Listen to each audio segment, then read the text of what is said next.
మనసు పాడైపోయి అర్జెంటుగా అడిగి పంతులు మనల్ని పుల్లి కాలంలో పోతే కడ్రాయితో కబడ్డీ. మనలో మన మాట అండి. ఉన్న పడంగా బ్రహ్మదేవుడు పచ్చమై కూడా ఇస్తున్నా మీరే మీ భక్తికి మెచ్చాను. ఏం వరం కావాలో కోరుకోరా అంటే ఏం కోరుకుంటారు చెప్పటా? మరి ఎవరితో చెప్పకూడదు. భాగ్యంతో ఒక్క చాలు. ఏం తప్పట? మరి బ్రహ్మదేవుడు అంత చోటు ప్రత్యక్షమై ఏం కావాలో కోరుకోమంటే ఇదే కోరుకునేది. ఇదిగా ఓ 12,000 మీరు కాదనుకుంటే జీవితాంతం భాగ్యం మీ కాళ్ళగా పడి ఉంటది. నేను 12,000? నేను 13,000 ఇస్తాను. పడండి మనం. ఆ మాట మీద నిలబడాలి. ఇప్పుడే వస్తా. ఇదిగో భాగ్య గారు. ఏమిటి మళ్ళీ వచ్చావు? అబ్బా అది కాదండి, ఇందాక చిన్న విషయం చెప్పడం మర్చిపోయాను. నువ్వే విషయం చెప్పక్కర్లేదు, వెళ్ళు. అది కాదండి, నేను భక్త ప్రహ్లాద క్యాసెట్లు పెడుతున్నాను. అదేనండి మీరు ఎప్పుడు అడుగుతుంటారు. ఈ విషయం ఎవరితో చెప్పకండి. వాడివయ్యా, నేనెందుకు చెప్తాను? మరి అలా నవ్వితే కుదరదు. చెప్పరా, నాకు ఒట్టేయండి. నా మీద నమ్మకం లేదా? అబ్బా నమ్మకం ఉందలే, మీరు ఒట్టేయని చెప్తాను. సరే ఒట్టు. ప్రామిస్ చేసేస్తుంది, ఒప్పేసుకుంది అన్నమాట. ఎవరు పేరు కొడుకులు లేకపోతే మన ఫేస్ బ్యూటీకి ఏం కొరవా? అబ్బాయి గారు, అబ్బాయి గారు, దీన్ని కొంచెం చూసి పెట్టండి. చూశాను, తీసుకెళ్లి పెంటమే పడాయి. అక్కడి నుండి తెచ్చానండి. అయితే ఏం చేయమంటావు? మ్యూజియం లో పెట్టమంటావా? కాదండి, ఇది కొంచెం అమ్మి పెట్టండి. కాఫీకి డబ్బులు రావు. అలాగే వేస్తారేంటి బాబు? ఏంట్రా నా ముఖం చూస్తే పెంట మీద టీవీలు పాత సీసాలు కొనేవాళ్ళ కనిపిస్తున్నానా? టీ ముందు ఎక్కడి నుంచి ఏంటంటారు? నాకేంటి బాధపడ్డం లేదైతే. అడుగో షాపులోనే ఉన్నాడు. ఇదిగో నిన్నే ఇదిగో. ఏ పెంట మీద టీవీలు ఎవరా? ఏదండి చూడరి, పైన డొక్కు తప్ప లోపల తెలుసు కదా. 116 ఇస్తాను. ఇదిగో ఆ నిద్ర గన్నేరు చెట్టు కింద కాసేపు నిద్రపో. భాగ్యం ఇంటి నుంచి భక్త ప్రహ్లాద్ క్యాసెట్ తీసుకొచ్చావా? అమెరికా క్యాసెట్లు అన్ని తీసుకొచ్చావా? ఏమని సొంతంగా అతికిచ్చావు? సొంతంగా ఏమన్నా నీ అప్పసొత్తు అనుకున్నారు? అసలు ఏమన్నా క్యాసెట్లు ఇచ్చినారంటే ఇలాగే తగలే.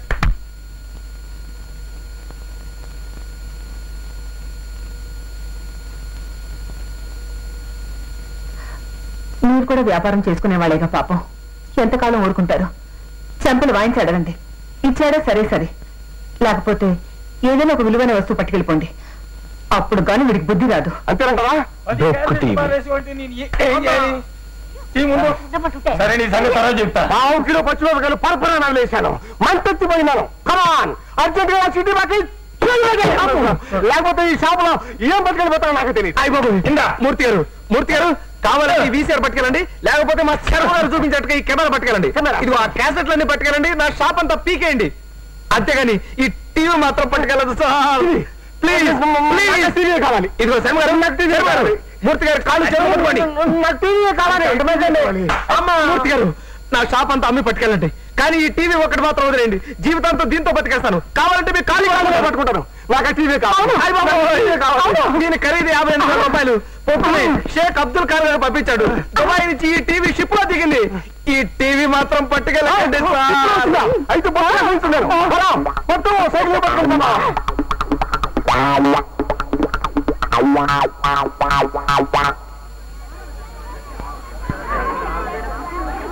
సార్ పిల్లకాయన లెంపకాయలు తింటారు, స్కూల్ గొడవ చేశారంటాను.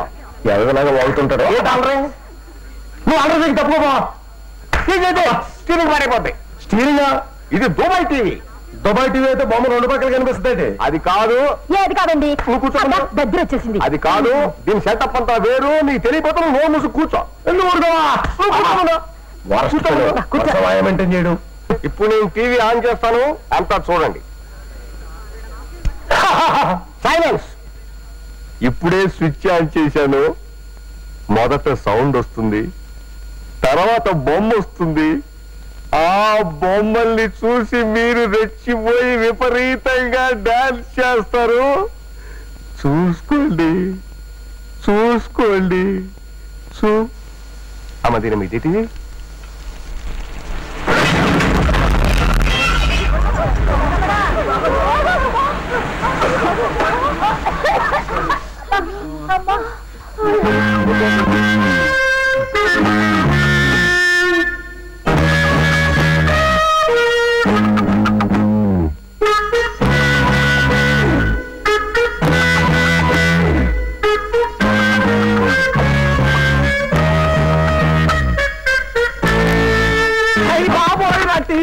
ఏకంగా టీవీ కాల్ చేశారు రా బాబు.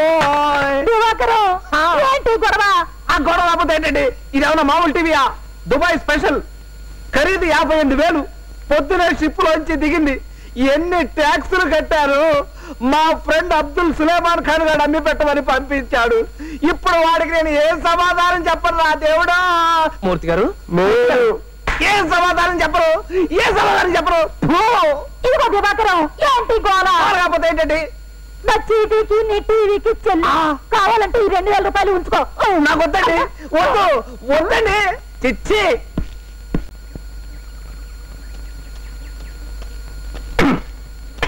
సంగతి తెలుపో.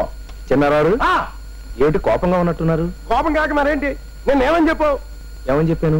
రాత్రి 12ంటికి భాగ్యం ఇంటి దగ్గర అరుగు మీద నల్లదుప్పటి కప్పుకొని చూడు కుక్కలా ఊ అని అరిస్తే తలుపు తీసుకొని భాగ్యం బయటకు వస్తుంది, బయట తీసి కనుగొడుతుంది. చెప్పావా లేదా? చెప్పాను. మరి ఏం చేసింది? ఏం చేసింది? తలుపు తీసి బయటకు వచ్చింది, వచ్చి కర్ర తీసుకొని కుక్కని మాదిరి బాధింది. బాది బాస్తుంది కదా అని పరిగెట్టి పారిపోతుంటే దొంగ దొంగ నరిచింది. దొంగ నరుస్తుంది కదా పరిగెడుతుంటే నిజంగా దొంగనే అనుకున్న రామూర్తి గారు వచ్చి కాలంలో కరాటం పెట్టాడు. ఒక్క బోర్లా పడ్డాను. నేను చిన్నారావురా అని చెప్పేలోగా ఆ రాజన్ గారు వచ్చి పేగమే కాలేసి కసపిస తొక్కేశాడు.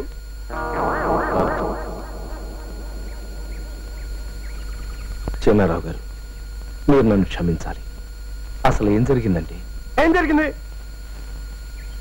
భాగ్యం మిమ్మల్ని నిజంగా రమ్మనలేదు. రమ్మని లేదా? మరి రమ్మందని ఎందుకు చెప్పు? మిమ్మల్ని వదిలించుకోవడానికి.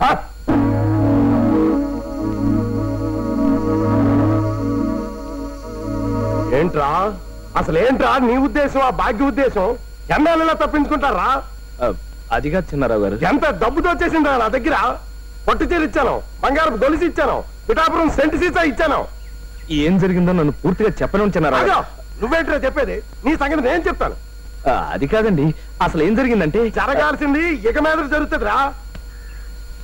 లెవెల్ క్రాసింగ్ దగ్గర మనుషులను పెట్టి నేను మటర్ చేయించకపోతే నా పేరు చిన్నారావే కాదు. పాపం ఆ భాగ్యం తప్పేం లేదండి. ఏమండి, రాత్రి పడుకోనుడు అన్ని వాళ్ళ అమ్మ పోలికలే.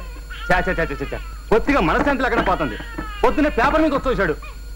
పోస్తాడు గాని ఇదిగో ఏంటి నా పోలికలా? మొదలెట్టావు. ఏమండి రాజన్ గారు, మీరు చెప్పండి. ఈడి నా పోలికని, ఇది దాని పోలికని నేను రోజు కొడలేనండి. ఎంతకీ ఎవరి పోలిక మీరు చెప్పండి. నేను చెప్పండి, చెప్తే కొంపలు ఎందుకు? సుమ్మా పిల్లవాంటి కదా. సుమ్మా రప్పా. ఇదిగో భాగ్యం గారు, ఆ భక్త ప్రహ్లాద క్యాసెట్ ఇస్తే పార్ట్ 2 ఇస్తాను. భలే టైంకి వచ్చావయ్యా, పట్టుకోవా. ఇదిగో నిన్ను ముక్కడగాలి, ఇటు రావయ్యా. నేనేం మాట్లాడండి బాబు, నాకు అర్జెంట్గా పని ఉంది, నేను వస్తాను. అబ్బా, సైకిల్ అలా జారేసేలా రావయ్యా, నిన్ను మాట్లాడగాలి. వద్దండి బాబు, నన్ను ఇబ్బంది పెట్టకండి ప్లీజ్. ఇదిగో ముద్దుగా అడిగినప్పుడు రావాలి. మరి అది కాదండి. రావయ్యా. ఏం లేదయ్యా, మా ఎదో లేడు, ఈడే మా చంటోడు. ఈడి పోలికలు మా భాగ్యాన్ని అని నేను, నాయని మా భాగ్యం, ఇద్దరం కొట్టుకు చేస్తున్నాం అనుకో. తీరా పెద్ద మనిషి లేడు, అదే ఆ అరువోడు. ఆయన అడిగితే ఫ్రెష్ నోట్లో పెట్టుకుని ముసిముసి నవ్వులు నవ్వుతాడు తప్ప నిజం చెప్పడం లేదు. నువ్వు కరెక్ట్ అయ్యా, నువ్వైనా చెప్పవయ్యా.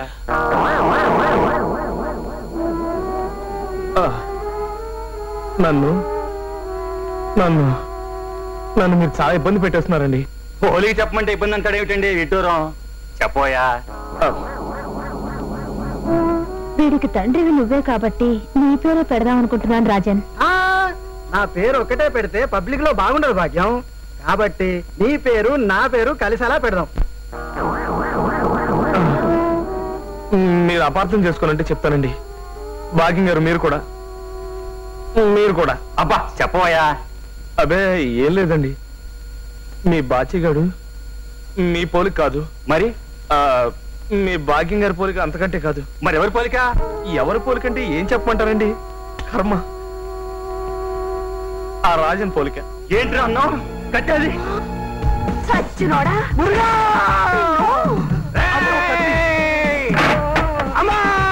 నిన్ను చంపిగాని నేను మా గడుపుతాను. ఎన్నాళ్ళైందే 13,000 తీసుకొని? ఏట్రా ఎవరితో మాట్లాడుతున్నావురా ఎదవా? నేను 13,000 తీసుకోవడం ఏట్రా? నాటకాలు ఆడుతున్నావా? దివాకరం చెప్పు చెప్పు, ఏట్రా ఇది మరుగుతున్నాడు? ఏంటంటే నిజాలు చెప్పేయాలా? చెప్పేద్దాం. మీ దగ్గర 10,000 తీసుకున్నట్టే ఆడి దగ్గర 13,000 తీసుకున్నాను. దేనికి? దేనికంటే మీరంటే విపరీతమైన లైకింగ్ అంట, మిమ్మల్ని కీపింగ్ చేస్తాను నన్ను రికమెండేషన్ చేయించమన్నాడు. చొచ్చినోడా, ఇద్దరు పెళ్ళాలు ఉన్నారు చాలేదట్టా నీకు? నేనేమో బజార్దాన్ని అనుకున్నావా, మూడు కాపురం లేదని అనుకున్నావా? అదే మాట నేను అడిగితే ఏమన్నాడు తెలుసా? ఏమన్నాడు? మీ ఆయన్ని ఇదిగో అలాంటి రౌడీనే పెట్టి మర్డర్ చేయించేస్తాను, మీ రాజన్ని వెంటనే ఇక్కడి నుంచి ట్రాన్స్ఫర్ చేయించేస్తాను, మీ కొడుకుని రైలు పట్టాల కింద పెట్టి చంపించేస్తాను. ఇదిగో దివాకరం, నేనేం చేస్తాను చూడు. నిన్ను నేనేం చేస్తాను చూపు గాని చెప్పు. ఇంకా ఏమన్నాడు? అదే మీ పెళ్ళైన తర్వాత మీ శోభనం రాత్రి బ్యూటీ పార్లర్ కింద తీసుకెళ్లి మిమ్మల్ని జాయిగా గుండు గీయించేస్తా అన్నాడు. పరాయి మగాడి గురించి మీరు పట్టించుకోకుండా ఇంట్లో కుక్కలా పడుంటారని. చచ్చినోడా, అయ్య బాబా,